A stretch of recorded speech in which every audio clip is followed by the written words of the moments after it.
Biden administration issued a hell lot of sanctions, mostly against China and Russia, and lately on Indian companies. So this was probably the first direct action against India so far.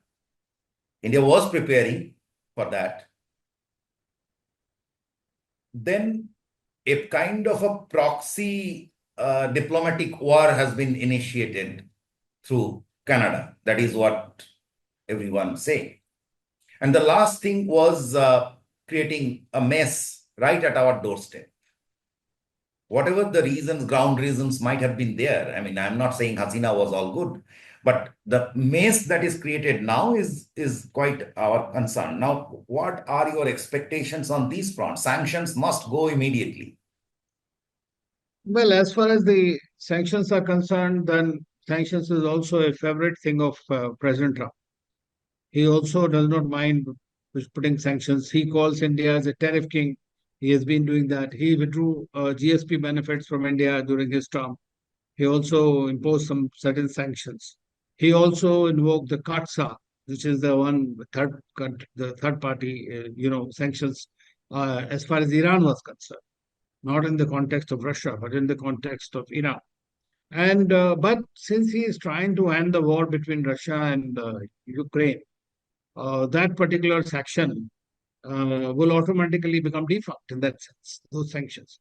Once that materializes, therefore, then he'll have to, because whatever the solution going to happen to Russia-Ukraine war, sanctions will have to go. That is something and there are about more than 10,000 sanctions on the Russians. So that will be primary conditions for the Russians as far as the Western countries are concerned.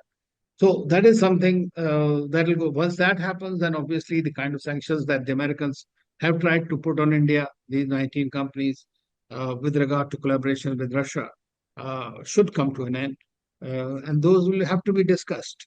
They will have an impact on the companies which are doing business, but the dual use technology and all that, India has always been keeping a very strong watch and has tried to avoid doing that. This also has its own geopolitical significance for us. Likewise, we have seen that the Democrats have also played a bit dirty in our own neighborhood, knowing too well that if India is your global comprehensive strategic partner, then you must take into account the security concerns, the other concerns of India, because this was beneficial to them as well.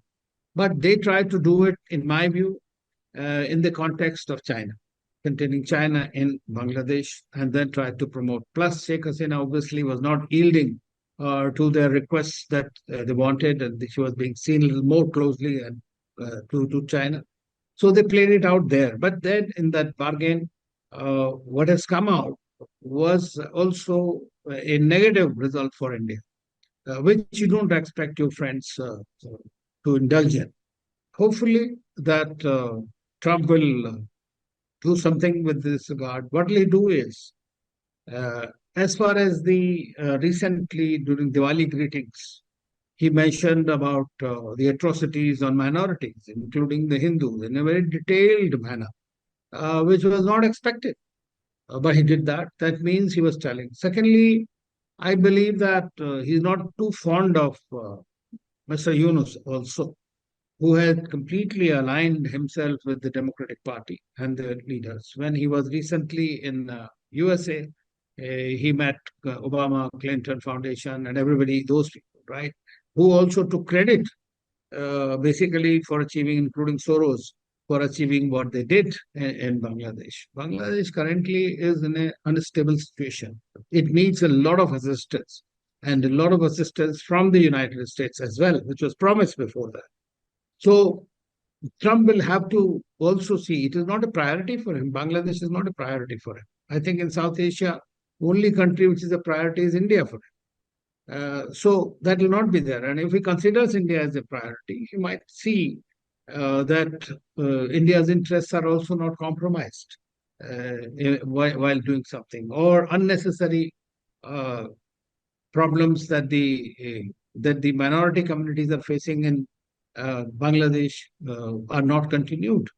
So that is something I'm sure he will try to do that whenever Mr. Yunus has already congratulated him. And we'll have to see how it eventually plays out. But let's not forget that every country, whether it is Trump, whether it is Biden, in their own policy framework, only want to serve their own national interest. And being a superpower, they want to dictate as well in different countries, different things. That is in the nature of it. And we have to learn to deal with it. So I always say that we'll have to have our own uh, policy, I would say, churn throughout and keep thinking about what is good for us and how we can immunize this. The best remedy in your neighborhood to immunize these kind of shocks, political shocks, in my view, is to see to it that whatever you are investing in the country for the good of that country is seen by those people in the country, that it is for their own good. And that is extremely important. That's the only way that you can cultivate constituency at the popular level and that lasts longer, much longer. Of course, the politicians can provoke certain sentiments sometimes and can get away with it also, but those will be temporary problems. So, for a long term, because we have historic civilizational ties with all our neighbors, so I think that that's for us also a lot of homework to do. At the same time, I think that uh, our policy of non-reciprocal neighborhood first policy is an excellent policy. Eventually, it will pay dividends because people will realize once they are out of their immediate, euphoria of removing one leader or the other, they will realize the reality that which is the country that is standing by them, helping them, has stood by them. So that is something that comes back. But you need to be, as India, we need to continue to work on that. That's very, very important for us.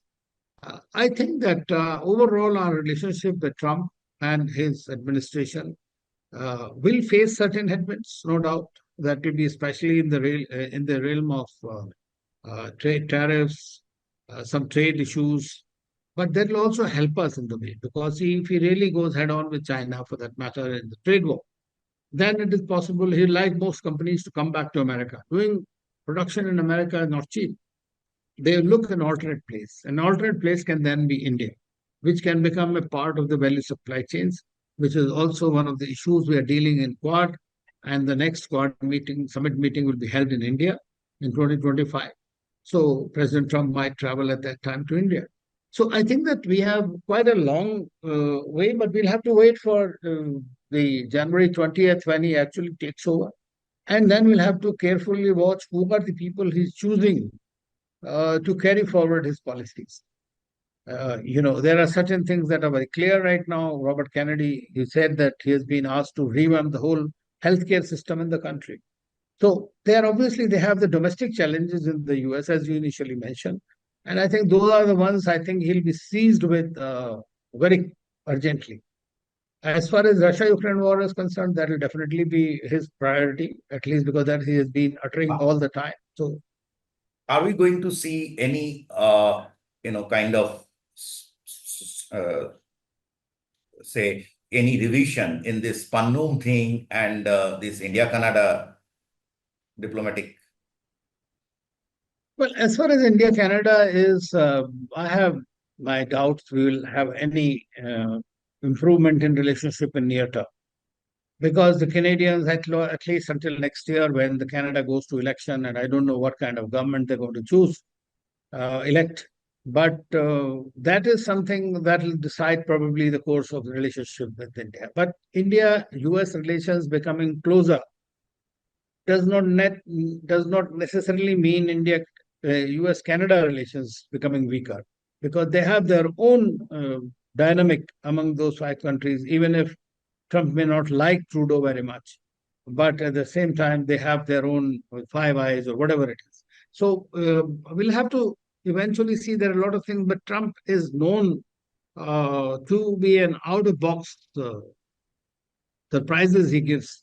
So you never know, anything can happen. He has already commented on Trudeau's handling of the issue.